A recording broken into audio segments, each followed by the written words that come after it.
J'ai choisi Jésus pour guider ma vie. Mon bien-aimé Jésus, il est à moi, je suis à lui. J'ai choisi Jésus pour guider ma vie. Mon bien-aimé Jésus, il est à moi, je suis à lui. J'ai choisi Jésus pour guider ma vie. Mon bien-aimé Jésus, il est à moi, je suis à lui. J'ai choisi Jésus pour guider ma vie. Merci Père éternel de nous conduire par ton esprit. Nous nous attendons à toi, Seigneur, toi le Dieu vivant. Glorifie ton nom au milieu de nous, Seigneur. Tu sais que sans toi, nous ne pouvons rien faire, Seigneur. Nous avons besoin de ton aide. Délivre-nous, Seigneur, par ta parole. Guéris-nous par ta parole. Au nom de Jésus. Amen. Nous allons lire dans Hébreux 12, 15. Hébreux 12, 15. Et aujourd'hui, nous allons parler des blessures, le problème des blessures de l'âme, les blessures du cœur. Le Seigneur veut nous guérir afin de fonctionner normalement pour sa gloire.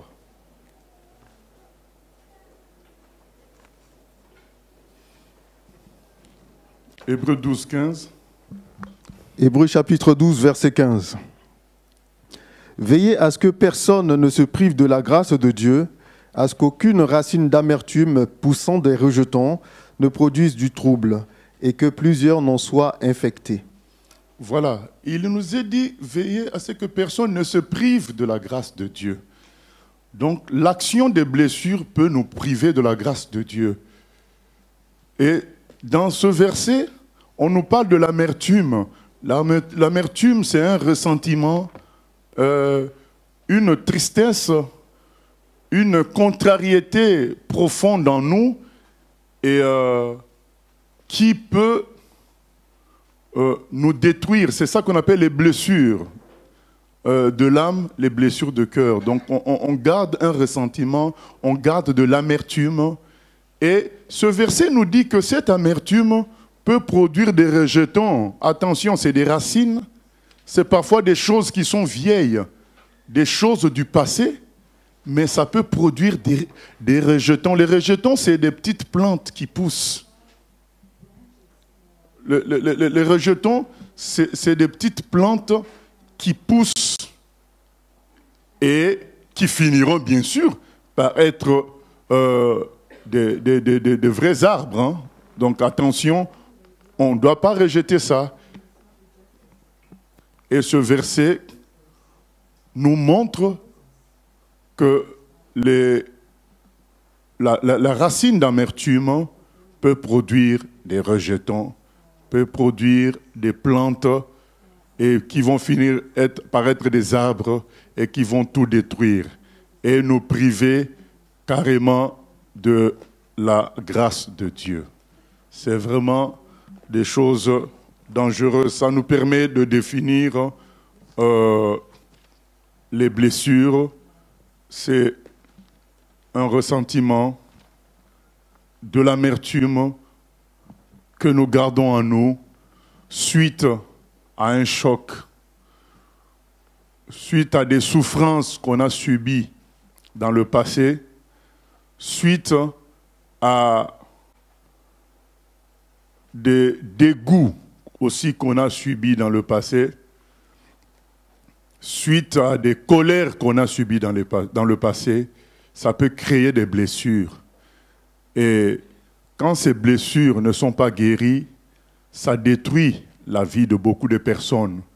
On devient un fardeau pour la société, on devient un problème pour la société. Parce que ces blessures vont déterminer notre façon de fonctionner. Ces blessures ressemblent à une sorte de venin. Vous savez, ceux qui ont déjà vu des vidéos de serpents venimeux quand ils piquent, quand ils te piquent, ils ne font plus rien. Quand ils te mordent, ils ne font plus rien. Ils attendent. Donc, ils sont conscients qu'ils t'ont inoculé un produit qui va te tuer, qui va te détruire. Donc, ils attendent que, à petit feu, tu te détruis jusqu'à mourir. C'est là qu'ils reviennent après à l'assaut pour chercher à avaler la proie. Mais quand ils piquent, ils ne font plus rien. Ils attendent. Et les blessures, c'est la même chose. C'est comme une morsure de serpent. Après, le diable regarde, il attend de voir comment tu es détruit à petit feu.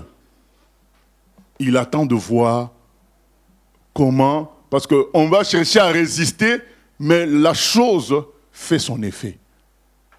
La délivrance ne peut venir que de Dieu. La délivrance ne peut venir que du ciel. La délivrance ne viendra pas par ta résistance. La délivrance viendra par la parole de Dieu.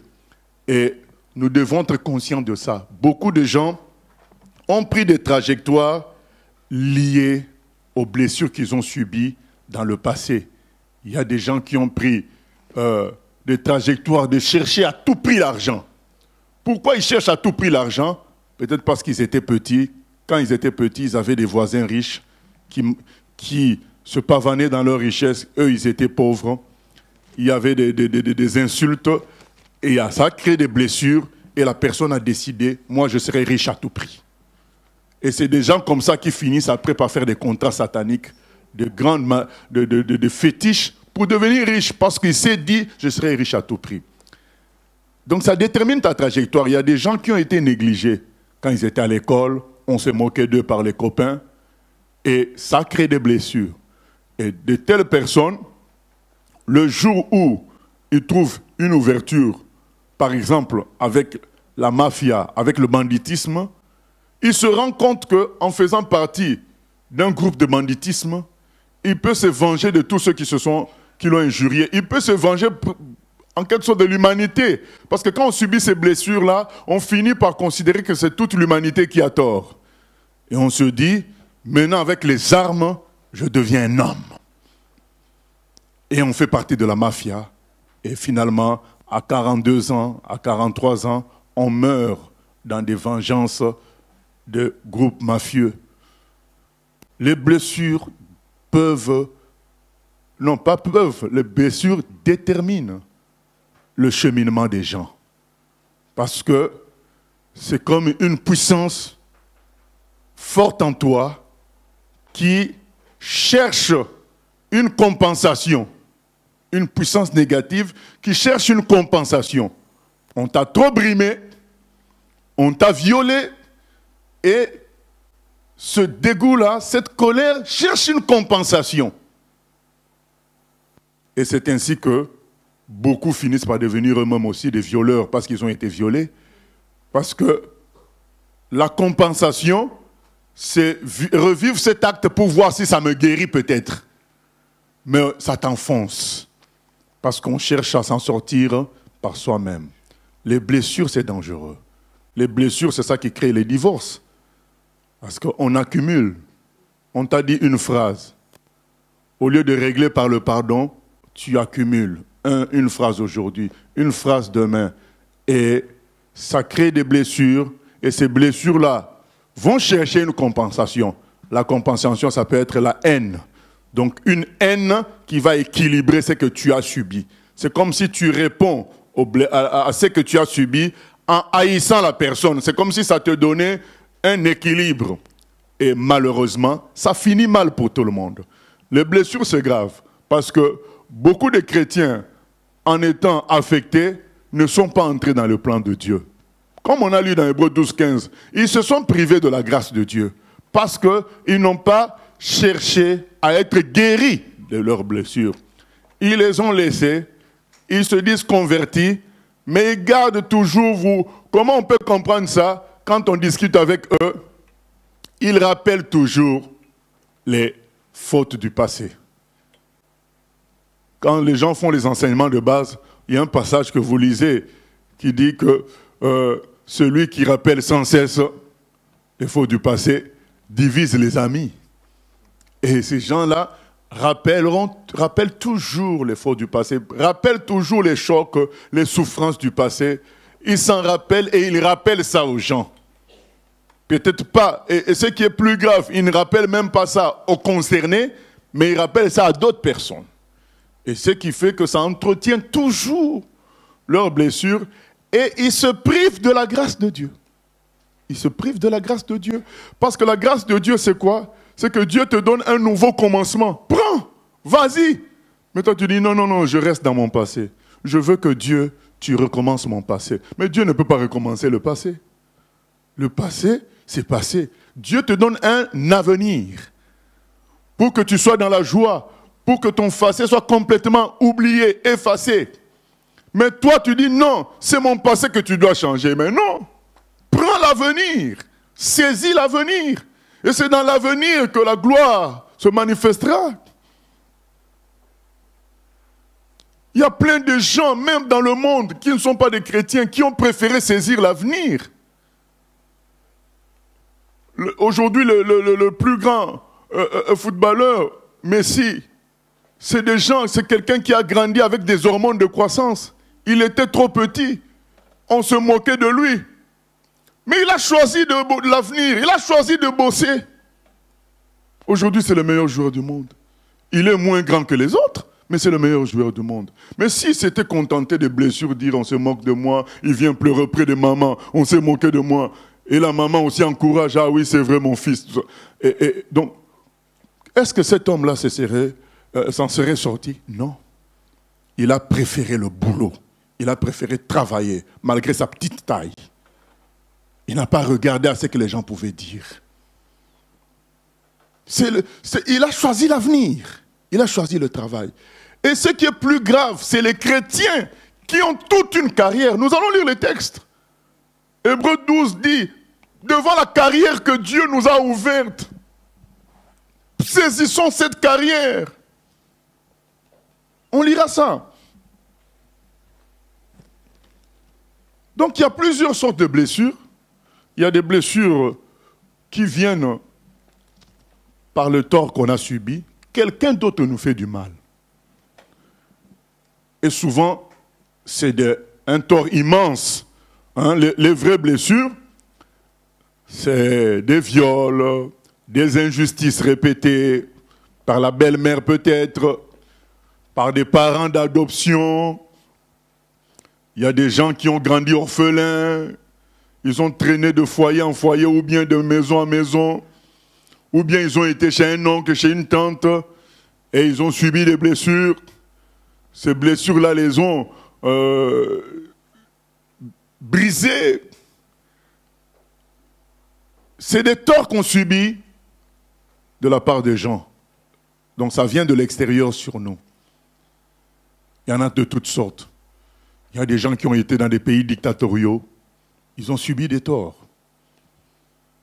Ça existe des blessures de ce genre-là. Il y a des blessures dues aux fautes que nous-mêmes nous avons commises. Autrefois dans le passé, tu as fait des bêtises graves, tu as tué peut-être quelqu'un, tu as été dans des actes d'immoralité prononcés, et c'est resté. Et donc quand tu reviens à la raison, quand tu viens à la raison, tu te dis, mais qu'ai-je fait dans mon passé?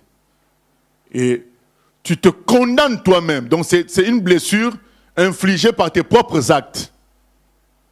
Et dans ta condamnation, tu préfères le dépérissement au lieu de chercher la délivrance. Tu restes dans les blessures, tu restes dans le choc. Ça existe aussi, ce genre de blessure. Il y a des gens, même qui après se sentent tellement sales qu'ils préfèrent rester sales. Parce qu'ils se disent, ce que j'ai fait était trop grave. Il y a des blessures aussi dues à ce qu'on a vu. On a vu son père battre sa mère. Du coup, ces blessures-là produisent un refus de toute autorité. On a vu le mauvais comportement des professeurs, le mauvais comportement des adultes. On a été blessé. Du coup, ces blessures-là engendrent un fonctionnement anormal. Bref, ce qu'il faut comprendre, c'est que les blessures engendrent un fonctionnement anormal. Il y a un dérèglement dans notre fonctionnement. Parce qu'on a été blessé. Parce qu'on n'a pas été guéri. Un dérèglement.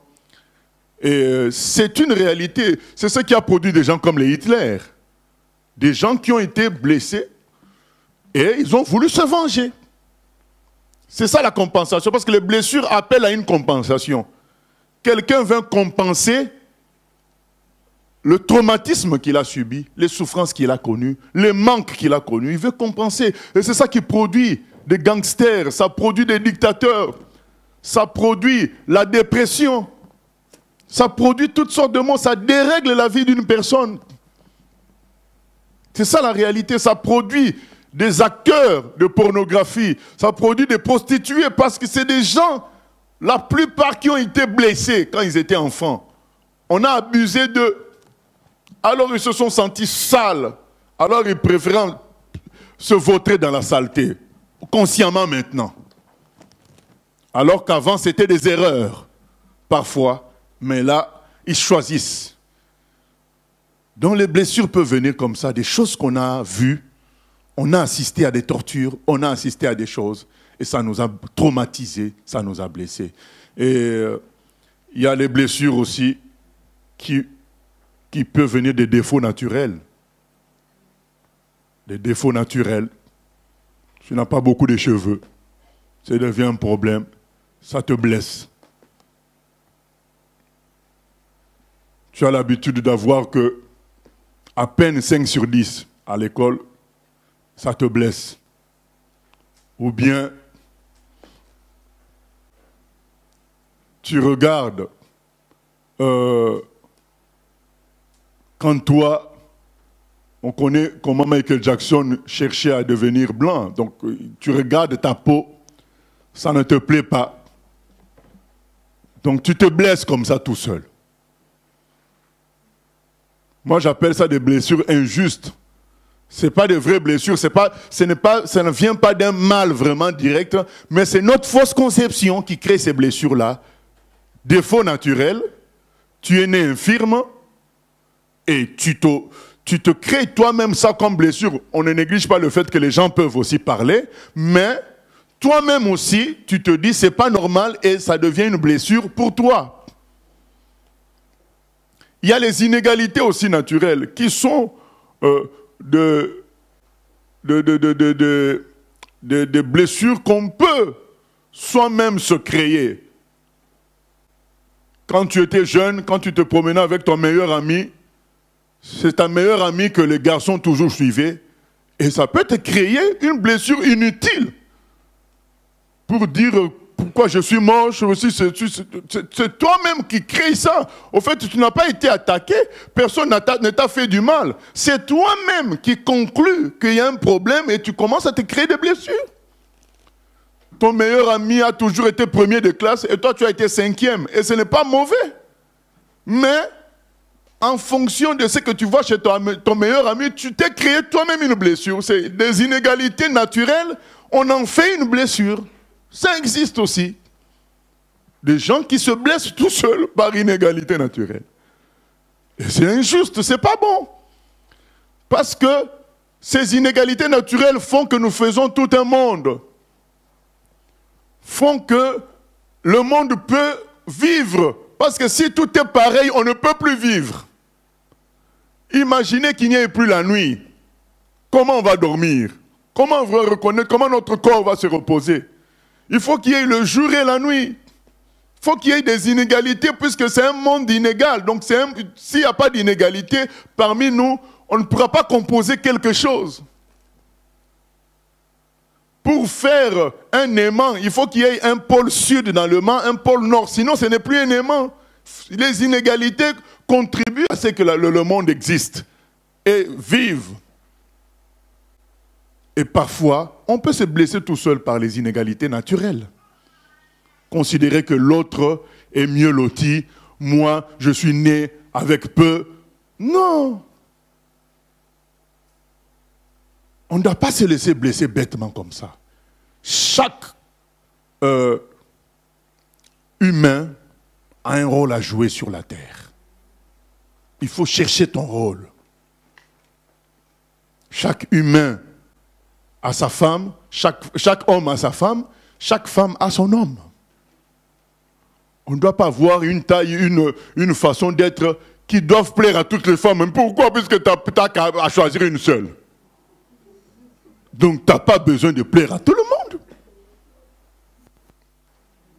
Mais quand et Dieu nous dit, cette fois-ci c'est la chair de ma chair, l'os de mes os. Donc ça veut dire qu'il y a une femme pour un homme. Si tu l'as trouvé, c'est bon. Mais on peut cultiver des blessures comme ça, comme si on t'appelle à plaire à tous les hommes. Non, pourquoi tu veux plaire à tous les hommes? Du moment que tu as plu à un seul, c'est bon. Et c'est comme ça qu'on peut se créer des blessures tout seul par des inégalités naturelles. Et je peux vous dire que là, c'est sans fin, parce qu'il y aura toujours des inégalités. Même si tu deviens millionnaire, il y aura toujours quelqu'un qui sera milliardaire. Tu deviens milliardaire, il y aura quelqu'un qui sera multimilliardaire. Tu deviens multimilliardaire, il y aura quelqu'un qui sera non seulement multimilliardaire, mais grand footballeur. Donc il aura plus de succès que toi. Donc il y aura toujours un problème. Donc ça ne sert à rien de te créer toi-même un problème. Accepte ce que Dieu t'a donné et fonctionne avec cela. Et pour clôturer sur l'origine des blessures, je vais parler de fausses blessures. Encore, là j'ai parlé de fausses blessures dues aux défauts naturels et aux inégalités naturelles, mais il y a aussi les fausses blessures dues au fait qu'on est orgueilleux. On t'a fait une petite remarque, toi tu gonfles ça. Donc, au fait, c'est quelque chose de simple, mais puisque tu as été contrarié, tu en fais une blessure. Donc, alors que ce n'est pas une blessure, c'est juste une contrariété. Donc, quand même, quand on dit blessure, on suppose quand même un grand choc, on suppose un grand mal. Mais qu'est-ce qu'on remarque au milieu de nous? Des malentendus, des erreurs de bien-aimés, de frères et sœurs. Ça devient une blessure pour l'autre. Oh, mais quand même, tu entends ça, tu dis, mais je rêve ou comment? Au lieu juste de pardonner, ça devient une blessure. Ça, j'appelle ça des fausses blessures.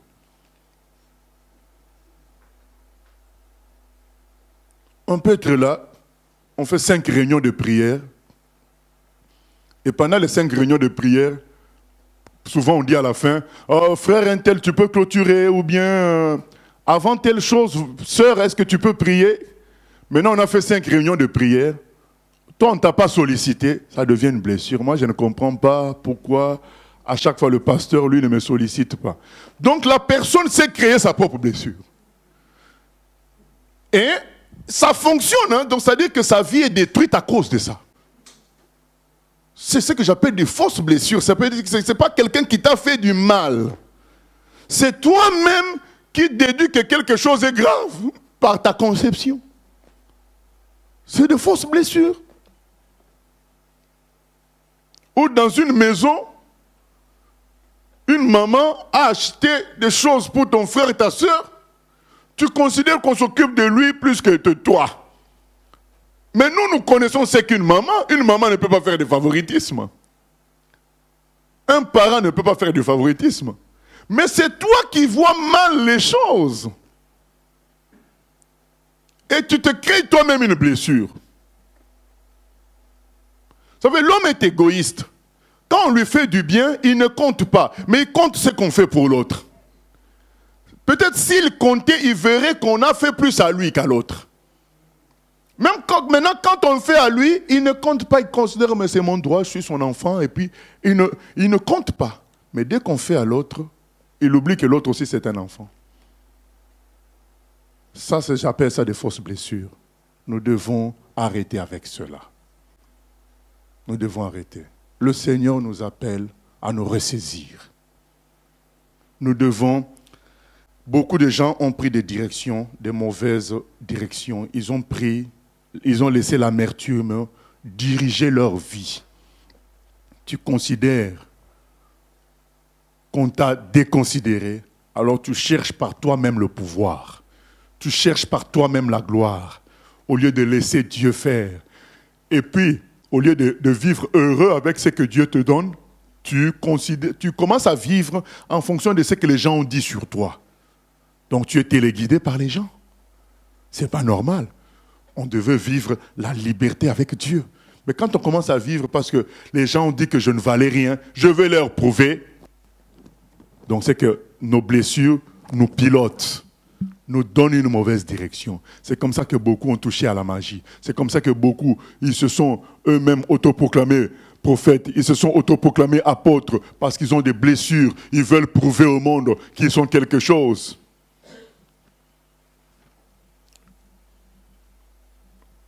Il y a des gens qui ont écouté des fausses prophéties sur eux.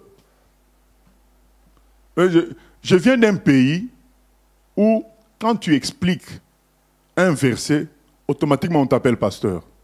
Donc il y avait des gens qui étaient là, tu viens, il y avait un verset qui est sorti, tu donnes une explication. Quand ça finit l'explication, oh frère, tu es un pasteur, hein, Otto.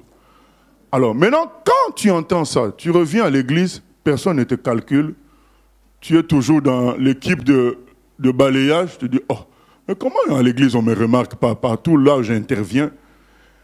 Donc tu t'es blessé tout seul.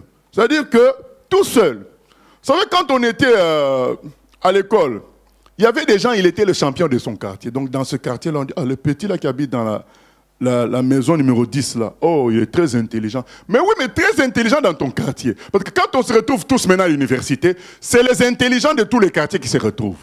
Et toi, tu retrouves le dernier maintenant. Et tu te caches sous la terre. Parce que là, maintenant, c'est les intelligents de tous les quartiers. Donc, tu te crées toi-même ta blessure. Donc, il faut comprendre. Et tu vas aller quelque part. Moi, je voyageais avec des frères. Dès qu'on a vu le frère Boris avec la barbe, on l'a appelé pasteur du coup. Oh, pasteur. Boris a dit, mais non, je ne suis pas pasteur. Juste la barbe, hein. Maintenant, quand tu entends ça, le frère David avait donné une explication à quelqu'un. Dès qu'il a donné l'explication, au moment de se dire au revoir, on lui dit, bon, pasteur. On dit, mais non, mais je ne suis pas pasteur. Juste parce qu'il a donné une explication d'un verset biblique. Alors, quand les gens entendent comme ça, après, il vient à l'église, on ne le calcule pas. Oh, mais comment? Donc, le pasteur est jaloux, il voit que j'ai l'onction. Donc, la personne s'est créée sa propre blessure. Fausse blessure. Ce n'est pas un mal qu'on te fait, mais c'est toi-même qui te crée de fausses blessures. Parce que tu penses que l'autre te veut du mal et tu te blesses tout seul. Sortons de cela, bien-aimés. Et ça crée une amertume. Cette amertume-là détruit beaucoup.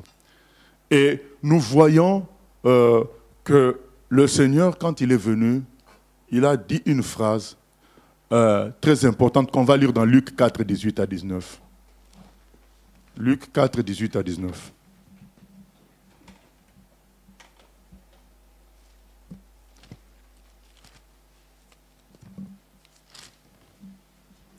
Luc 4, verset 18. L'Esprit du Seigneur est sur moi, parce qu'il m'a oint pour annoncer une bonne nouvelle aux pauvres. Il m'a envoyé pour guérir ceux qui ont le cœur brisé, pour proclamer aux captifs la délivrance et aux aveugles le recouvrement de la vue, pour renvoyer libres les opprimés, pour publier une année de grâce du Seigneur. Voilà ce que le Seigneur dit. Pour guérir ceux qui ont le cœur brisé. Donc, il commence par ça, hein? Pour guérir ceux qui ont le cœur brisé. Les gens blessés. Le Seigneur connaît l'homme. Il sait que nous sommes, les humains sont remplis de blessures, de chocs, de traumatismes du cœur. Et qui vont empêcher leur fonctionnement normal. C'est ce qui est écrit dans Hébreux 12, 15. Attention, vous allez vous priver de la grâce de Dieu à cause des blessures. À cause de ces chocs. Laissez-vous sauver, laissez-vous traiter par le Seigneur. Les chocs peuvent détruire, les blessures peuvent détruire la vie des gens, leur emmener dans une mauvaise direction à cause des blessures. À cause des blessures, allez, tu t'inscris dans le karaté. Mais ça ne va pas s'arrêter là. Après le karaté, c'est les armes. Après, un jour, tu vas tuer quelqu'un et tu fais 40 ans de prison. Voilà là où les blessures t'ont amené. Tu as voulu réagir. Tu as voulu prouver. Voilà là où tu finis. Attention, bien-aimés. Le Seigneur est venu pour ça. Il est venu guérir les cœurs brisés. Proclamer aux captifs la délivrance parce que les blessures t'enferment dans une prison. Tu es comme dans une prison où tu t'es fait ton monde, le monde de souffrance. On m'a fait ceci, on m'a fait cela. C'est devenu ton monde. C'est une prison. Tu n'es pas libre. Et le Seigneur est venu te donner la liberté. Il est venu nous donner, proclamer aux captifs la délivrance. Renvoyer libres les opprimés. Ceux qui se sentent opprimés. Mais Jésus dit qu'il est venu pour ça. Donc saisissons sa main. Saisissons sa main. Il est venu renvoyer libres les opprimés. Mais on veut rester dans le passé. On m'a fait ceci, on m'a fait cela, mais tu seras privé de la grâce de Dieu. Parce que le Seigneur est clair. Il ne peut pas travailler avec les gens qui sont dans l'amertume, qui sont dans la colère, qui sont dans la haine. Il ne peut pas. Le Seigneur est le Seigneur de paix. On va lire, à un moment donné, à la fin, on lira Hébreux 12, 1 à 15. Vous verrez qu'il y a un verset dans 14 qui dit « Recherchez la paix avec tous. » Et la sanctification sans laquelle personne ne verra Dieu. Le Seigneur travaille avec les gens de paix. Les gens qui ont de l'amertume, de la haine, de la colère. Les victimes, il ne travaille pas avec eux. Parce que c'est lui-même qui est la grande victime. La grande victime, c'est Jésus. Il a été crucifié à cause des péchés que lui n'avait pas commis. Il a été crucifié à la croix. Il a en prenant nos péchés sur lui. Maintenant, quand il te voit garder de la haine, de la colère, il dit, mais est-ce que toi, tu as souffert comme moi? N'est-ce pas que toi aussi, tu as péché? Regarde bien dans ta vie. Oui, tu as de la colère pour ce qu'on t'a fait, mais toi aussi, tu as fait des choses aux gens. Si ces gens-là doivent avoir aussi de la colère pour toi, on va finir où? Et le Seigneur dit, regarde-moi, j'ai été crucifié pour toi, pour tes péchés, alors que moi j'étais innocent. J'ai tout bien fait. Pourquoi une telle attitude, dit le Seigneur? Et il ne peut pas travailler. On se prive de la grâce de Dieu. Revenons à la grâce du Seigneur. Nous allons lire aussi Éphésiens 4, 30 à 32.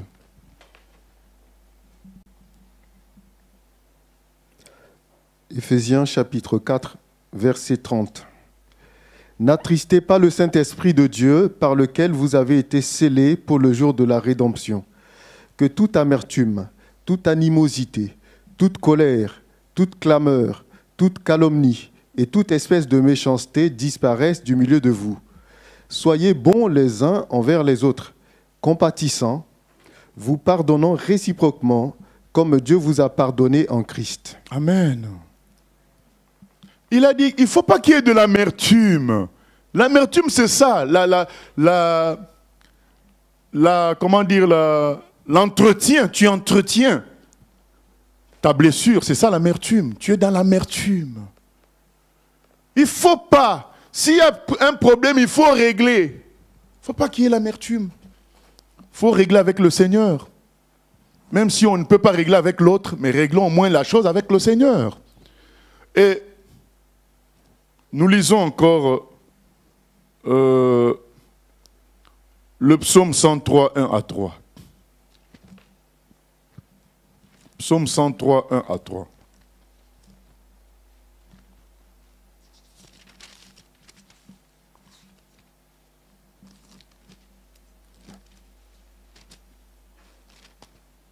Psaume 103, verset 1.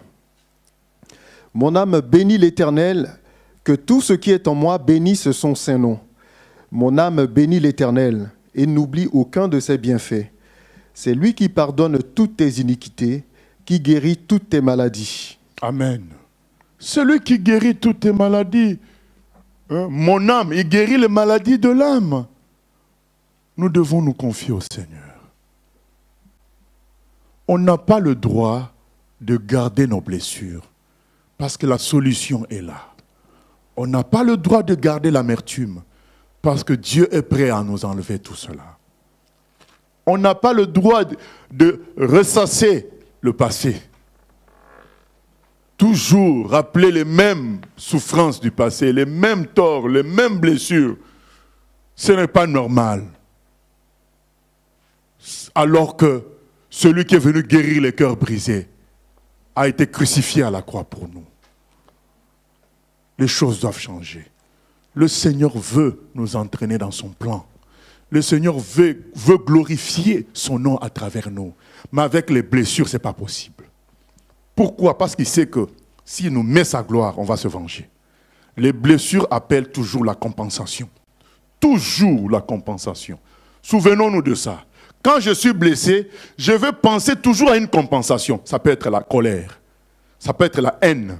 L'isolement. Donc là, il y a quelqu'un qui s'isole. Parce que son isolation lui donne la sensation d'être juste, d'être bien. Mais il s'isole, il se tue. Parce que quand tu t'isoles, tu te tues. La recherche de gloire. Les blessures vont te pousser à chercher une gloire pour prouver quelque chose.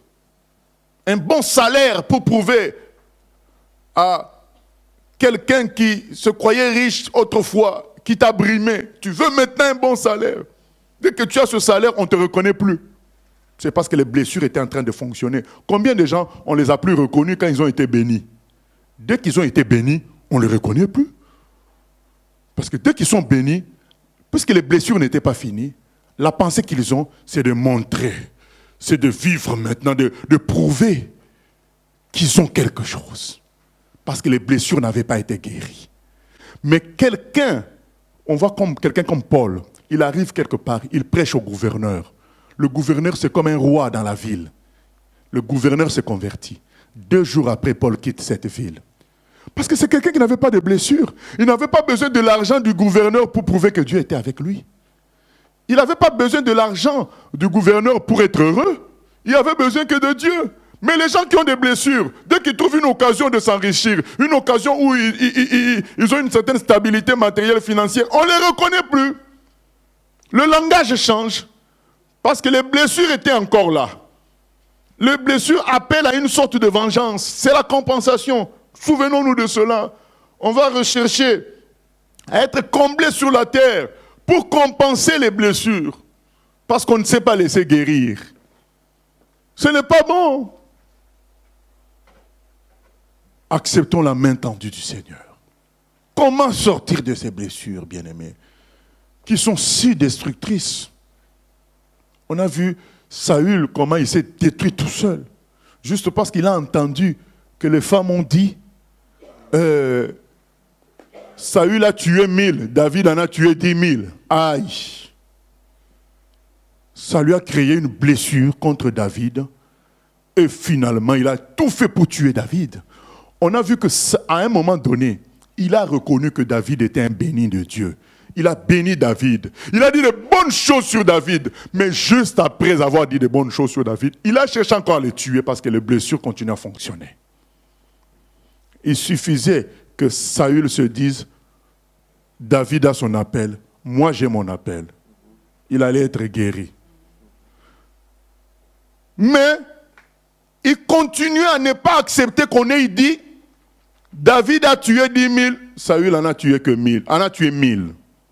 Mais quand les femmes disaient ça, les femmes ne disaient même pas ça dans un mauvais sens. Elles ne disaient pas pour comparer les deux. Elles disaient par rapport vraiment au travail que David avait fait ce jour-là dans la guerre. Elles ne disaient pas pour dire que David est meilleur que Saül. Ah non, ce jour-là, David a fait des exploits. On parle quand même de la personne qui a le plus travaillé, telles que les choses se sont passées. Un point, c'est tout. Mais lui, il a pris ça comme un rabaissement. Du coup, malgré le fait que lui-même reconnaissait que David avait un bon cœur, que David était une bonne personne, il voulait quand même le tuer. Et c'est ce qu'on retrouve parfois dans notre entourage. Des gens qui reconnaissent qu'on est droit, qu'on est bon, mais après, ils vont nous descendre quand même. Ils vont nous critiquer parce qu'ils ont des blessures. Peut-être qu'un jour, le pasteur a prêché, il a dit quelque chose, lui, il a cru qu'on l'a visé. Or, le pasteur n'est même pas au courant de l'affaire. Et des blessures comme ça, les gens retiennent. Et on ne comprend pas, ils sont là, mais le jour où ils entendent seulement que le pasteur a fait telle erreur, yeah! C'est la fête, donc là, ils se transforment en Ponce Pilate. Pourquoi? Parce qu'ils ont gardé des blessures. J'ai l'impression que le pasteur préfère un tel plus que moi. Et ils ont gardé ce genre de choses. Mais ils sont là parce qu'ils reconnaissent que la personne prêche la vérité. C'est vraiment un appelé de Dieu. Mais ils n'ont pas voulu se laisser guérir des blessures. Et du coup, le jour où on va lui raconter même une fausse nouvelle, il n'a même pas le temps de vérifier. Les blessures viennent en force. Ah, voilà. Lui, il croit qu'il est dans la vérité. Voilà qu'on l'a attrapé lui aussi. Voilà. C'est ça, les blessures. Ça finit par exploser. Laissons-nous guérir par le Seigneur. Comment être guéri maintenant? Le temps est passé. Vous savez, ceux qui me connaissent savent que je vais tourner toujours autour de ça finalement. C'est la nouvelle naissance, c'est la conversion. Donc c'est la première des choses. 2 Corinthiens 5, 17 nous dit, celui qui est en Christ est une nouvelle créature. Les choses anciennes sont passées, toutes choses sont devenues nouvelles. Si vraiment quelqu'un est converti, il est guéri. Donc, disons-nous que si on traîne encore des blessures, peut-être notre conversion n'est pas réelle. Elle est tronquée. On a besoin d'être vraiment totalement pris en charge par Dieu. Totalement mourir à soi et recevoir la résurrection de Christ. Et la vie va devenir nouvelle pour nous. On ne va pas s'intéresser à être applaudi, à être acclamé. On ne va pas s'intéresser à être beau, à être fort. Parce que Jésus nous comble. Et le passé ne nous dit rien parce qu'on est maintenant riche en Christ. L'apôtre Paul dit, nous n'avons rien, mais nous avons tout parce que tout appartient à notre papa. Vous imaginez, l'apôtre Paul était en prison, les gens se moquaient de lui. Quand je dis les gens se moquaient de lui, les autres chrétiens, je ne parle pas des païens. Les autres prédicateurs, les autres chrétiens disaient, mais lui, s'il est vraiment dans la vérité, il se retrouve en prison. L'apôtre Paul disait, c'est pas grave. L'essentiel, c'est que ces gens-là prêchent quand même Christ. L'apôtre Paul n'a pas dit, je suis meilleur qu'eux. Regardez mes œuvres. Regardez comment Dieu m'utilise. Non, il a dit, c'est pas grave. Ces gens-là qui me critiquent, je suis content d'eux parce qu'ils prêchent Jésus quand même. Vous voyez, quand quelqu'un est béni, il est heureux. Même quand tu le critiques, c'est comme si quelqu'un, vous apprenez à un millionnaire qu'on a volé ses chaussettes. Ça ne va rien lui faire. Voilà quelqu'un qui est converti, il est comme ça. Donc il est milliardaire dans le Seigneur. Il est bien. Donc quand on lui apprend qu'il a été critiqué, ça ne lui fait rien parce que lui, il est bien. Il est bien. Mais quelqu'un qui n'est pas totalement converti, aïe, on m'a diminué. C'est le problème de conversion. La personne n'est pas comblée par le Seigneur.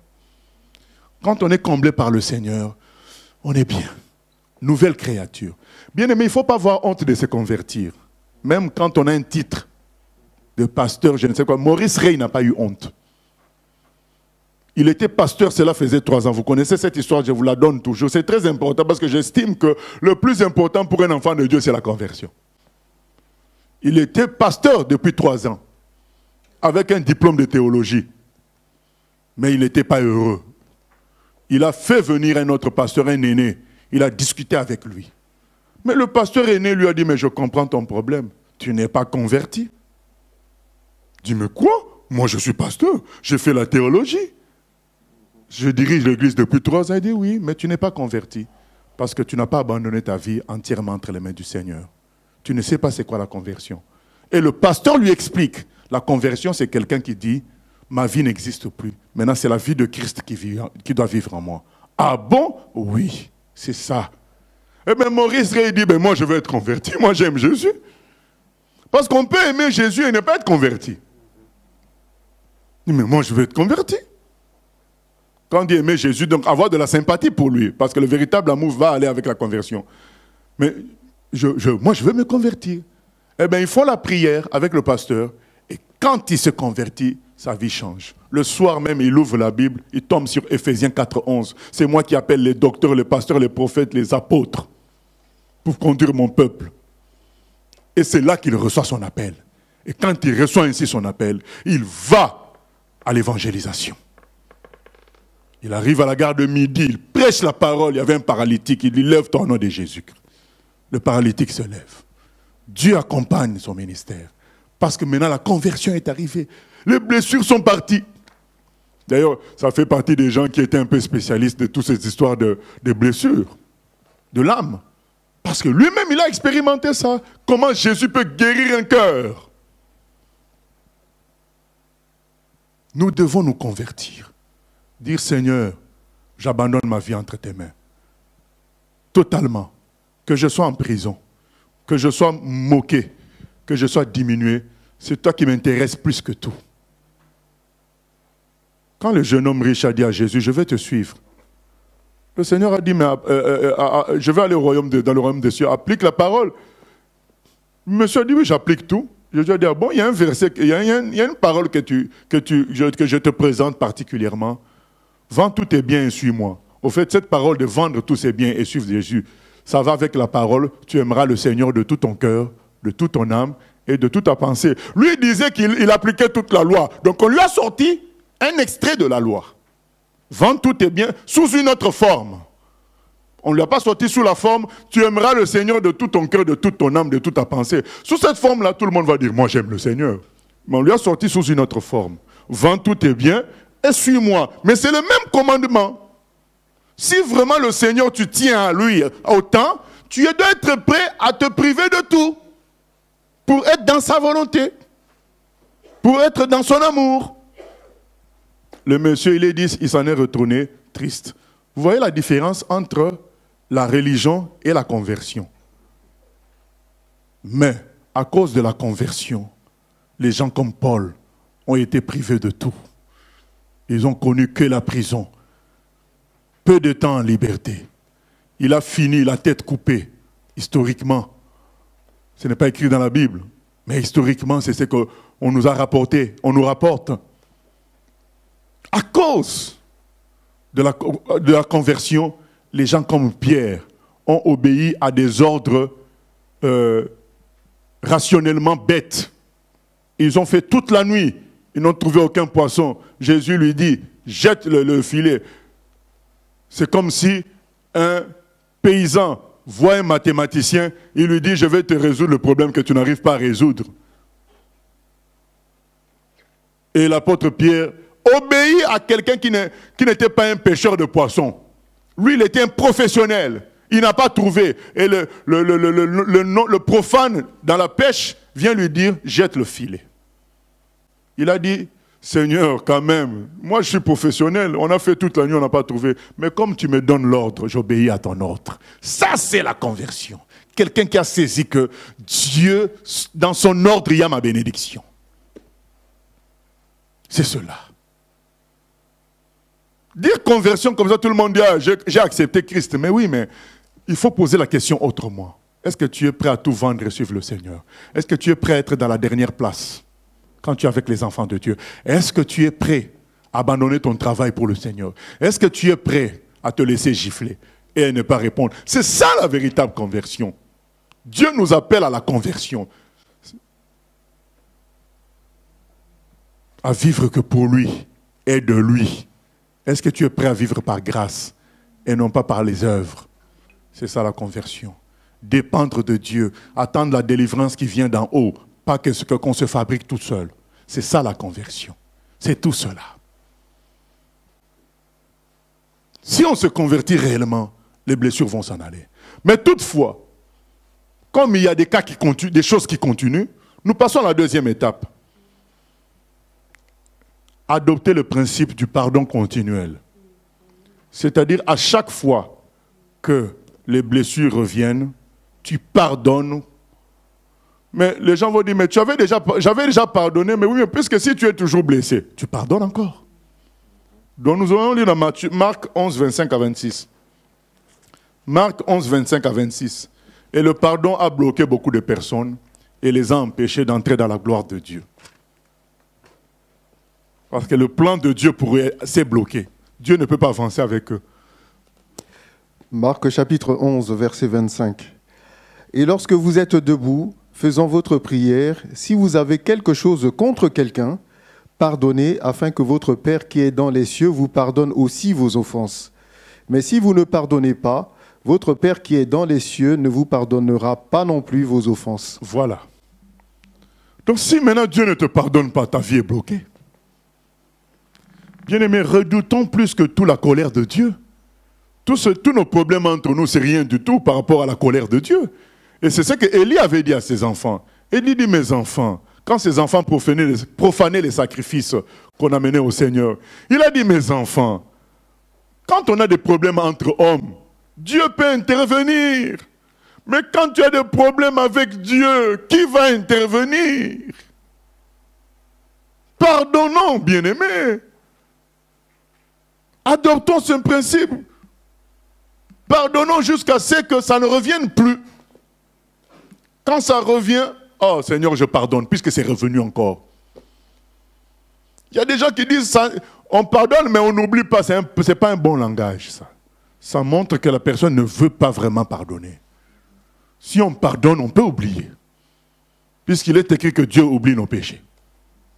Il les oublie. Dans le psaume 103, verset 12, on en parle. Il les éloigne. Et dans Hébreu aussi, on en parle. On dit qu'il les oublie. Donc nous aussi, si on a accédé, on a vraiment pardonné, même si la mémoire peut nous rappeler, ça sera comme insensible. Un souvenir de quelque chose de sec. Ça n'a plus aucun impact sur nous. C'est ça le vrai pardon. Alors, comme nous ne sommes pas parfaits, quand ce genre de blessure revient, peut-être ce que ton mari a fait il y a 10 ans, il y a 12 ans, ou ta femme il y a 4 ans, il y a 5 ans, quand ça revient, tu dis, bon, je pensais que c'était parti, mais je pardonne à nouveau encore. Au lieu de philosopher sur ton ancien pardon, pardonne seulement à nouveau. C'est tout. Ainsi, Dieu aussi te libérera. Adoptons le principe du pardon continuel, toujours pardonner aux gens. C'est comme ça qu'on n'aura plus d'amertume. On sera tranquille. Pas de blessure, pas d'amertume. Une autre solution, une autre voie de solution, nous allons lire dans Hébreu 12, au verset, commençons même le premier jusqu'au 3e verset, je crois. Hébreu 12. Hébreu 12.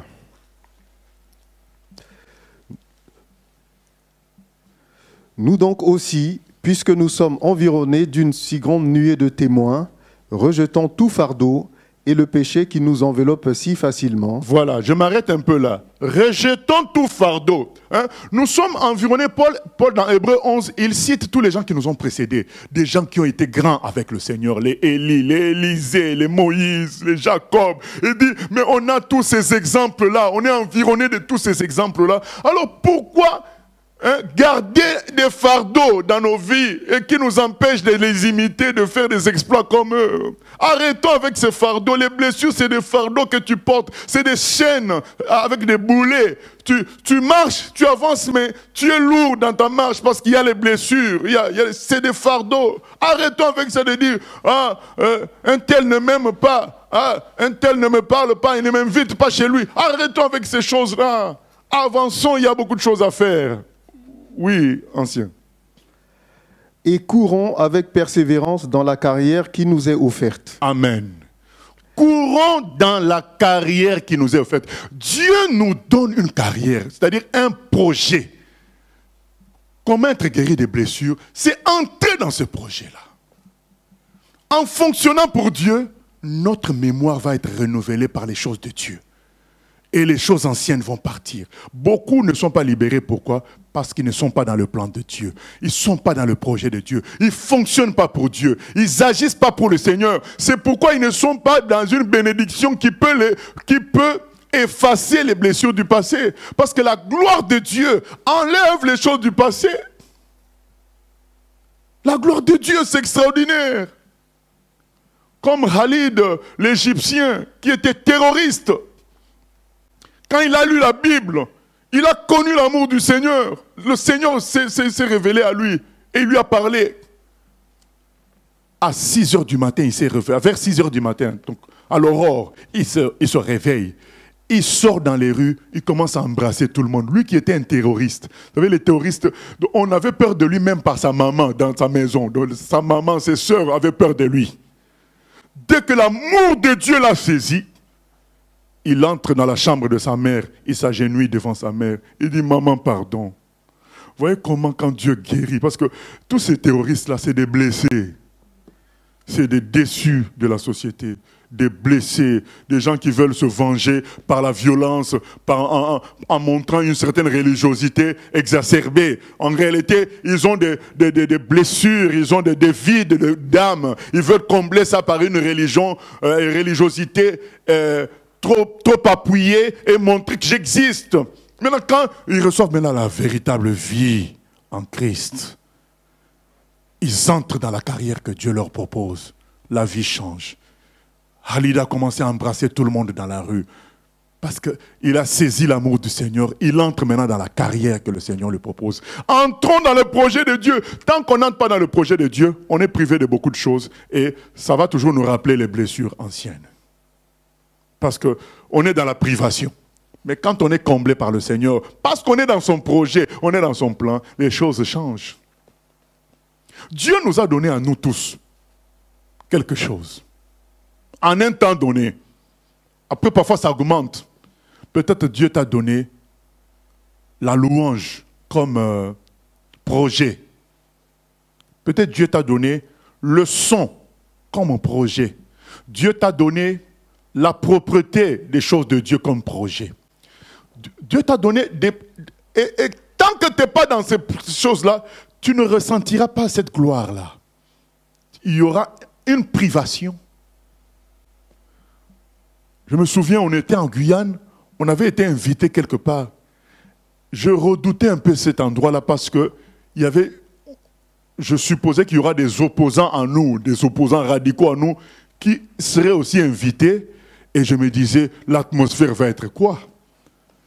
Effectivement, quand on arrive dans ce lieu-là, l'atmosphère est mitigée parce qu'il y avait quelques têtes qui étaient là, se dire, ah ben, lui, quand je vais dire, il y a des gens, quand ils s'opposent à toi, même quand tu dis Alléluia, c'est pas bon.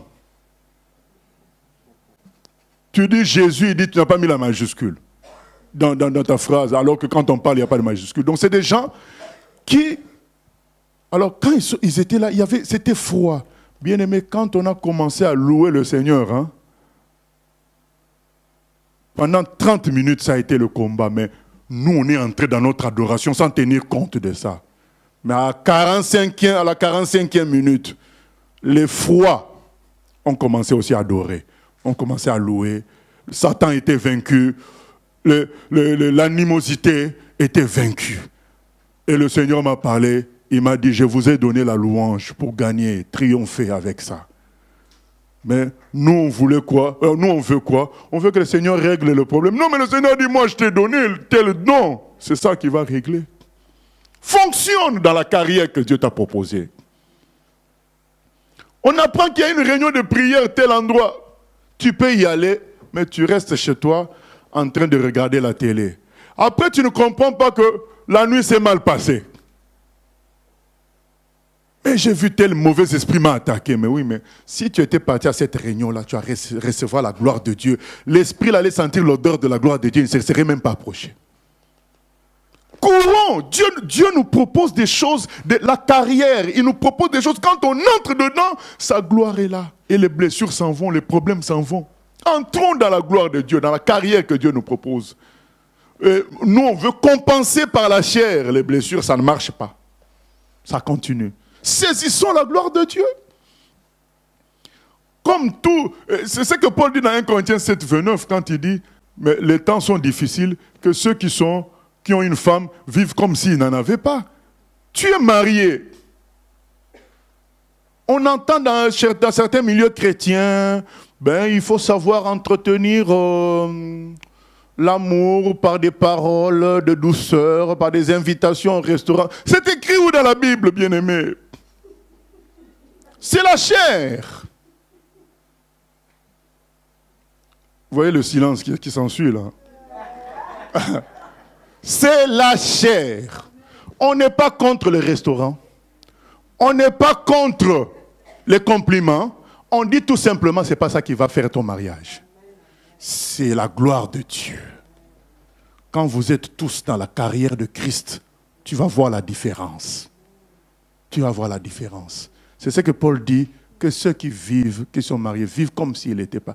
Et on veut régler des choses, ça ne se règle pas parce qu'on veut régler ça à la manière des hommes. Or, Dieu dit, entre dans la carrière que j'ai faite pour toi. C'est ça qui va attirer la gloire. Ça va convertir ta femme, ça va convertir tes enfants, ça va tout changer. Mais toi, tu veux que pour entrer dans la carrière, que Dieu arrange d'abord les choses. Non, entre dans la carrière que Dieu te propose. Là où il t'attend pour la prière, vas-y. Si tu attends pour chanter, chante ses louanges. Mais toi, tu veux, avant de chanter ses louanges, que Dieu t'arrange la situation à la maison. Ah non. Parce que Dieu n'a pas attendu ta maison pour être Dieu. Il existait avant ta maison. Il est digne d'être loué. Que ça ne marche pas chez toi ou pas, lui, il est digne d'être loué parce qu'il est tout puissant. Il existe avant tout ça. Pourquoi tu veux conditionner la louange à Dieu à ta situation? C'est comme ça que beaucoup restent dans le trou parce qu'ils n'entrent pas dans la carrière. Entrent dans le plan de Dieu. Fonctionne dans ce que Dieu attend de toi. Tu verras que les blessures s'en iront. Ton cœur sera guéri. Toi, au lieu d'entrer dans la carrière, tu es en train de polémiquer. On ne m'a pas donné ceci. On ne m'a pas fait grâce de cela. Non, entre dans la carrière. Tu as ce qu'il faut pour avancer. Le Seigneur a dit à Gédéon, c'était la même chose que Gédéon disait, non? Il disait, mais ma famille est la plus petite. Blessure. Je suis le plus petit de ma famille. Le Seigneur lui a dit, va avec la force que tu as. Arrête de te plaindre. Arrête de te plaindre. Va avec la force que tu as. C'est ce que le Seigneur nous dit. Arrêtons de nous plaindre. On m'avait mal parlé. Il y en a qui sont aussi des spécialistes. Lui-même, il sait que Dieu existe. Il est tout le temps là à dire, ah, ben les chrétiens ne sont pas exemplaires, c'est pourquoi moi je ne viens pas. Mais est-ce qu'on t'a demandé de te convertir aux chrétiens? On te demande de te convertir au Dieu créateur des cieux et de la terre. Ah, mais ma femme n'est pas exemplaire, elle qui se dit chrétienne. Mais toi-même aussi, tu crois en Dieu. Pourquoi tu vas faire dépendre ça de ta femme? Entre dans la carrière. Au lieu de ressasser les mauvaises choses vécues. Bien-aimés, laissons Dieu nous guérir. Entrons dans la carrière du Seigneur. Et une autre chose très importante, c'est Job 5, 18 et puis Osée 6, 1 qu'on va lire. Job 5, 18 et Osée 6, 1. Job 5, 18 et Osée 6, 1. Job chapitre 5, verset 18. Il fait la plaie et il la bande. Il blesse et sa main guérit. Voilà ce qui est dit. Il est dit que c'est Dieu qui fait la plaie et lui-même la bande. Et l'autre, c'est quoi? La suite, c'était quoi, pardon? Il le blesse. Ah, il blesse et il guérit. Lisons encore Osée 6.1. D'ailleurs, Osée 6.1, c'est presque la clôture de notre prédication, parce qu'on va revenir quand même sur Hébreux 12.1 à 15. Mais lisons aussi Osée 6.1. C'est déjà presque le mot de la fin. Oui. Osée 6.1. Venez, retournons à l'Éternel, car il a déchiré, mais il nous guérira. Il a frappé, mais il bandera nos plaies. Amen, amen. Retournons à Dieu parce qu'il a déchiré, il guérira. Il a frappé, il bandera nos plaies. Qu'est-ce que ça veut dire cette phrase? Ça veut dire que depuis que tu es né, tout ce que tu considères comme injustice, blessure, tout ça, c'est Dieu qui a permis. Il le savait, il voyait, il a laissé faire parce qu'il déchire et il guérit. Il blesse et il bande les plaies. afin que tu le connaisses comme le Dieu de ta délivrance. Regardez pourquoi Adam a péché. Adam avait tout. Adam avait la gloire de Dieu. Il n'avait aucune maladie, aucun problème. Tout était pour lui, la terre, l'univers entier. Mais vous savez pourquoi il a péché? Il n'a pas connu Dieu comme le Dieu de sa délivrance. Vous savez pourquoi nous on est maintenus dans la foi? Parce qu'on se souvient qu'on était dans les ténèbres. Jésus nous a sortis des ténèbres. Ce souvenir-là nous fait connaître Dieu comme celui qui nous a délivrés de la perdition. Et nous lui sommes reconnaissants et nous restons dans la foi. Nous restons dans la vérité. Alors qu'Adam, quand il vient au monde, tout est parfait. Adam vient au monde le 40e jour, le 6e jour. Donc Dieu a déjà tout créé avant lui. Lui, il vient tout trouver et le lendemain, c'est le repos. Donc Adam n'a pas connu les ténèbres. Il a connu tout bien. Et c'est ce qui fait qu'il a fini par croire que lui-même, il était Dieu. Parce qu'il n'a pas connu la délivrance. Et ces deux passages qu'on vient de lire nous montrent que quand bien même tu n'étais pas encore chrétien, Dieu te connaissait. Tout ce que tu as connu autrefois. Et il y a plein d'autres passages qui le disent, hein, avant même que tu sois formé dans le ventre de ta mère, Dieu te connaît. On a des passages qui le disent. Mais ces deux passages nous montrent quoi? Tout ce que tu as connu comme frappe, blessure, injustice, Dieu n'en était pas ignorant. Ça faisait partie de son plan pour te guérir afin que tu le connaisses comme ton sauveur. Celui qui te guérit. Bien sûr que tout ce qu'on a subi aussi comme mal dans le passé est dû au péché qu'il y a dans l'humanité. Ce n'est pas Dieu qui a produit ça, mais Dieu a laissé faire. C'est le péché de l'humanité qui a produit nos blessures, qui a produit le fait qu'on soit déchiré. Mais Dieu, dans sa toute puissance, a laissé faire afin qu'il nous guérisse et qu'on le connaisse comme celui qui guérit. Pourquoi beaucoup demeurent dans les blessures? Parce qu'ils se disent, Dieu, il m'a ignoré, il n'a rien fait, il voyait qu'on me violait, il n'a rien fait, il voyait qu'on me tapait, il n'a rien fait, il voyait que le cambrioleur était entré chez moi, ils ont tué ma mère, il n'a rien fait. Mais Dieu, ça fait partie de son organisation. Il a prévu le salut. Donc aujourd'hui, change ta manière de voir ton passé. Ton passé n'est pas un échec. Ton passé est une construction de gloire. Dieu l'a bâti pour manifester sa guérison. Comme il est écrit, là où le péché a abondé, Dieu a surabondé dans sa grâce, afin que sa puissance soit dévoilée comme plus forte que les ténèbres. Plus forte que le mal. Corinne ten Boom, c'est quelqu'un qui aidait les Juifs pendant la Deuxième Guerre mondiale. Elle n'était pas juive. Sa famille était chrétienne. Et hollandaise. Pendant la Deuxième Guerre mondiale, les Allemands prenaient tous les Juifs pour aller les tuer.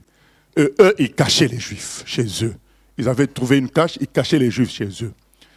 Et un jour, toujours dans sa volonté d'aider, un espion allemand, il a menti qu'il était juif et qu'il cherchait de l'aide pour s'enfuir. Eux, dans le but d'aider cet homme-là, eh bien, ils ont dévoilé qu'eux, ils cachaient les Juifs. Eh bien, on les a attrapés. Là, tu vas dire quoi? Moi qui aide, Dieu permet qu'on m'attrape encore. Mais où est ce Dieu-là? Et puisque vous savez qu'en définitive, toutes les blessures ont pour, accuser qui? Au fond, c'est toujours Dieu. Là, on a parlé des humains, mais au fond de tout ça, en nous, c'est Dieu qu'on condamne. Hein? Et là, vous allez dire quoi? C'est-à-dire que tu fais les choses pour Dieu, pour aider les Juifs, mais c'est à cause de ta bonté qu'on t'attrape. Son père meurt très tôt en prison, à cause de ça. Elle et sa sœur, envoyées dans les camps de concentration, elle voyait comment le gardien menait sa sœur. Vous savez, vous avez envie de vous transformer en quelqu'un de 5 mètres pour tuer tous ces gens-là. Parce que quand on touche à ta sœur, devant toi. Vous savez combien ça peut te déchirer? Qu'on touche peut-être parfois à ton frère, à un homme qui peut résister, mais qu'on touche à une femme, à ta sœur. Elle a vécu tout ça. Et sa sœur a fini comment? Par mourir. Vous imaginez la colère de Corrie ten Boom. Elle-même, elle a vécu la souffrance. Tant de concentration. En hiver, pas de chauffage. Vous dormez parfois à 100 dans un endroit qui ne peut contenir que 30 personnes. Pas d'intimité. Et dans les années 70, un journaliste américain lui pose la question, mais Corrie, comment tu as tenu malgré toutes ces souffrances-là? Elle a dit, tu devrais poser la question différemment. Qui c'est qui m'a tenu? Elle a dit, c'est comme ça que tu dois poser la question. Elle a dit, c'est Jésus qui m'a tenu. Et à travers toutes ces souffrances, Dieu m'a appris que la lumière était plus forte que les ténèbres. Parce que malgré tout ce que je vivais là, elle continuait à évangéliser dans le camp de concentration. Sa foi restait au top. Comment expliquer ça? C'est pourquoi elle a dit, il faut plutôt poser la question différemment. Qui m'a tenu? Moi-même, je ne pouvais pas tenir devant tant d'injustices, tant de souffrances. Mais quelqu'un m'a tenu. Le roi des rois, le Seigneur des seigneurs. C'est lui qui a dit, je ne te délaisserai point, je ne t'abandonnerai point. C'est lui qui m'a tenu. Et c'est lui qui est encore vivant aujourd'hui pour nous tenir, pour dire, je suis venu te guérir. Je suis l'Éternel qui te guérit. Arrête de te coltiner les fardeaux anciens. Saisis l'avenir avec moi. Corrie ten Boom a dit, à travers tout cela, j'ai appris que la lumière était plus forte que les ténèbres. Parce que le camp de concentration, c'était vraiment les ténèbres. Mais la lumière de Jésus en moi a triomphé. Elle a même fait un groupe de attardés mentaux à qui elle prêchait l'évangile dans ce camp de concentration. Sa foi était toujours au top. Et elle a expérimenté le fait que la gloire de Dieu était plus forte que les difficultés de la terre. Si Dieu a permis ton passé, c'était pour te prouver cela. Que sa gloire est plus forte que les difficultés de la terre. Ne prends plus ton passé comme un échec. Ne prends plus ton passé comme quelque chose qui a raté. Considère que Dieu a permis ton passé parce qu'il voulait montrer que sa gloire était plus grande que tes souffrances du passé. Vois les choses autrement. Maintenant, qu'est-ce qu'il faut faire? Eh bien, saisir la délivrance qui vient du ciel. Du Seigneur, maintenant, délivre-moi. Délivre-moi de ton passé, de mon passé. Maintenant, Seigneur, je veux saisir la délivrance qui vient d'en haut. Voilà. J'ai essayé de résoudre mes problèmes. Je me rends compte que je m'étais trompé. Mon passé n'était pas un échec. Mon passé était une construction pour aboutir au fait que j'expérimente que la gloire de Dieu est plus forte que les ténèbres. La gloire de Dieu est plus forte que les injustices des humains. La gloire de Dieu, c'est plus que tout cela. Bien-aimés, qu'est-ce que nous voulons faire? Rester dans les blessures ou saisir la gloire de Dieu. Saisir la délivrance qui ne vient pas de nous, mais qui vient du ciel, qui vient d'en haut. Nous devons choisir. Choisissons la délivrance qui vient du ciel. Et en attendant, bien-aimés, même si, en attendant d'expérimenter pleinement cette gloire, qu'est-ce qu'on doit faire? Louer l'Éternel. On dit, Seigneur, j'ai compris que tout était ton plan. Mon passé n'a pas été un échec. Oui, j'ai souffert, mais c'était un plan pour que tu glorifies ton nom. Voilà. Si ma mère est morte, ce n'était pas un échec. C'était dans ton plan pour glorifier ton nom. Montrer que tu es plus fort que la mort. Il n'y a pas d'échec. C'est la construction de Dieu. Et maintenant, Seigneur, je sais aussi que tu es le plus grand, le plus grand blessé. le plus grand blessé de toute l'histoire, à tel point qu'on l'appelait, dans Ésaïe 53, homme de douleur. Voilà le titre, un des titres de Jésus. Homme de douleur, habitué à la souffrance. Ésaïe 53, qui peut dire qu'il a souffert plus que le Seigneur? Homme de douleur, voilà son titre. Habitué à la souffrance. Mais il a triomphé de tout ça par la résurrection. Alors il nous dit, embarquons dans la barque de la résurrection. Que le passé meure avec Christ à la croix. Et saisissons la résurrection maintenant. La nouvelle vie que Dieu nous propose. La carrière dont Paul parle dans Hébreux 12. Disons comme le psaume 18. Je m'écris, loué soit l'Éternel, et je suis délivré de mes ennemis. Louons Dieu. Disons, Seigneur, j'ai compris. J'ai compris que mon passé était une bonne chose. Parce que ça faisait partie de ta construction. J'ai compris que ta gloire va se manifester. Plus forte que mes blessures anciennes. Plus forte que les injustices. Plus forte que mes défauts naturels. Plus forte que les inégalités naturelles. Qui ont fait que les gens se sont moqués de moi. Ta gloire est plus forte que tout cela.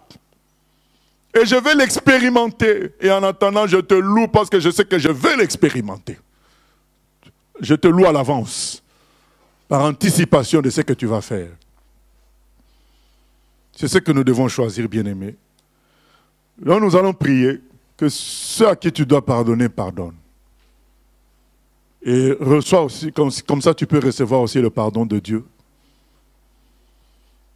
Et là où tu croyais que c'était une erreur dans ta vie, ton passé, demande pardon à Dieu. Dis à Dieu que ce n'était pas une erreur. Parce qu'il connaît tout. Il a permis tout ça parce qu'il prévoyait quelque chose de grand pour toi. Sa gloire. Corrigeons. On a écouté la prédication. Dans la prière, corrigeons ce qu'il y a à corriger. Et laissons le Seigneur nous remplir de sa gloire. Au nom de Jésus. Père éternel, nous venons prier afin que tu nous aides à corriger ce que nous devons corriger. Nous te demandons pardon pour avoir considéré plus les blessures, plus les souffrances du passé, au lieu de considérer la délivrance que Christ a remportée pour nous à la croix, au lieu de considérer l'invitation de Christ à entrer dans la gloire, à entrer dans la délivrance, à entrer dans la paix, dans la joie, à entrer dans une nouvelle vie, 2 Corinthiens 5, 17, au lieu de considérer l'appel de Christ à saisir la carrière nouvelle qu'il nous offre, une carrière de gloire et de résurrection. Seigneur, on s'est vautré dans le passé inutilement et bêtement, et cela a forgé, dans le mauvais sens, nos relations avec les autres. On est devenu hyper méfiant, on est devenu susceptible, toujours pensant que les autres nous en veulent, toujours pensant que les autres font un complot contre nous, toujours pensant que les autres sont jaloux. Seigneur, on est devenu susceptible. Pardonne-nous tout cela. Et nous voulons que ces blessures cessent, Seigneur. Que nous soyons guéris, que nos cœurs soient guéris, que nous soyons heureux pour, comme Khalid, embrasser les gens que nous voyons, dire « Je t'aime et Dieu t'aime, Seigneur. » Parce que nous sommes bien, Seigneur. Pour pouvoir dire à nos ennemis, je vous aime, et les souffrances que vous m'avez fait endurer, c'est parce que Dieu avait un plan pour moi, Seigneur. C'est ce que Joseph a dit à ses frères. Il a dit à ses frères, je ne vous en veux pas, malgré tout ce que vous avez fait contre moi. C'est Dieu qui a préparé ces choses, parce qu'il voulait m'utiliser comme un instrument pour vous sauver, et sauver beaucoup de personnes. Mon passé n'a pas été un échec, mes frères. Oui, peut-être vous avez eu un mauvais cœur, mais pour moi, ça a été une bénédiction parce que Dieu s'est servi de vous pour me rendre parfait, pour faire de moi un premier ministre en Égypte. Aujourd'hui, beaucoup peuvent être sauvés par mon parcours. Oh Seigneur, que nous puissions saisir ces choses, Père éternel. Ouvre notre entendement, Seigneur, notre intelligence, que nous réalisions ces grandes choses qui sont dans ta parole. La vie de Joseph, la proclamation de Joseph, comme quoi ses souffrances étaient une bénédiction. Non seulement pour lui, mais pour beaucoup de personnes. Oh Seigneur, aide-nous, Seigneur. Nous nous attendons en toi, Seigneur. Nous voulons te demander pardon d'avoir été dans la mauvaise conception des choses. Nous voulons te demander pardon d'avoir mal pensé, Seigneur. Nous venons te demander pardon d'avoir considéré les autres comme nos ennemis. Nous voulons te demander pardon, Seigneur, d'avoir donné trop d'importance aux humains. Alors que ta gloire est répandue, ta gloire est disponible, Seigneur. Nous pouvons faire des choses avec ta gloire. Oh, Seigneur, quand les gens sont venus se plaindre pour les impôts, tu as dit à Pierre, moi je n'ai pas à payer les impôts. Les impôts, c'est aux autres de payer. Moi, je suis le roi des rois, le Fils de Dieu. Tout est à moi. Mais pour éviter les scandales, Seigneur, tu n'as pas condamné les gens qui ont demandé l'impôt. Tu n'as pas maudit ces gens-là. Tu as sorti l'argent de la bouche d'un poisson, Seigneur. Parce que, avec ta gloire, nous n'avons pas besoin de condamner les gens, de les critiquer, de les accuser. Avec ta gloire, nous pouvons produire des choses qui rendent tout le monde heureux. Produire des choses qui donnent la paix à tout le monde, qui guérissent. Produire des choses qui amènent la félicité. Oh Seigneur, pardonne-nous notre mauvais comportement. Pardon, Seigneur, pardon. Pour notre orgueil non résistant, viens enlever nos suffisances et chasser notre arrogance. Pardon, Seigneur, pardon pour toutes nos pensées impures. Viens chasser notre âme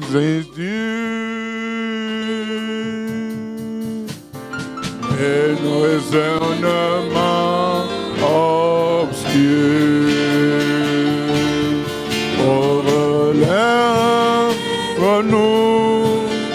Nous sommes tombés si bas. Relève-nous par ta grâce et ton pardon.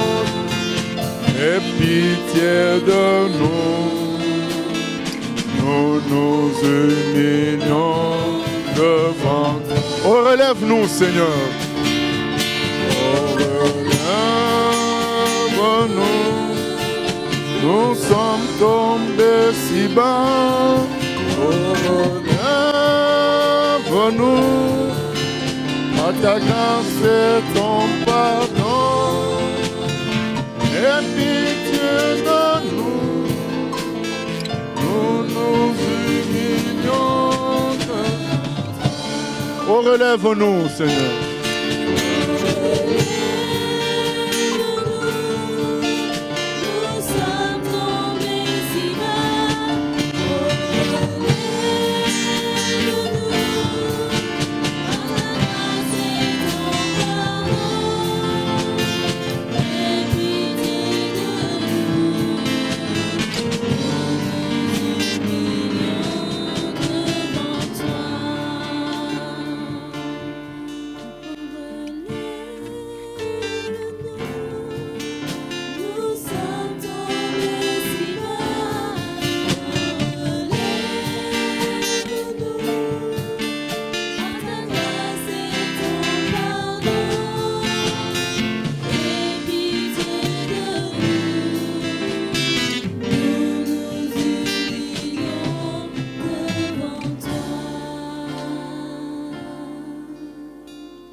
Choisis Jésus pour guider ma vie. Mon bien-aimé Jésus, il est à moi, je suis à lui. J'ai choisi Jésus pour guider ma vie. Mon bien-aimé Jésus, il est à moi, je suis à lui. J'ai choisi Jésus pour guider ma vie. Mon bien-aimé Jésus, il est à moi, je suis à lui. J'ai choisi Jésus pour guider ma vie. Mon bien-aimé Jésus, il est à moi, je suis à lui. En marchant dans les chemins, dans les rues, observant tous les passants, chacun suit.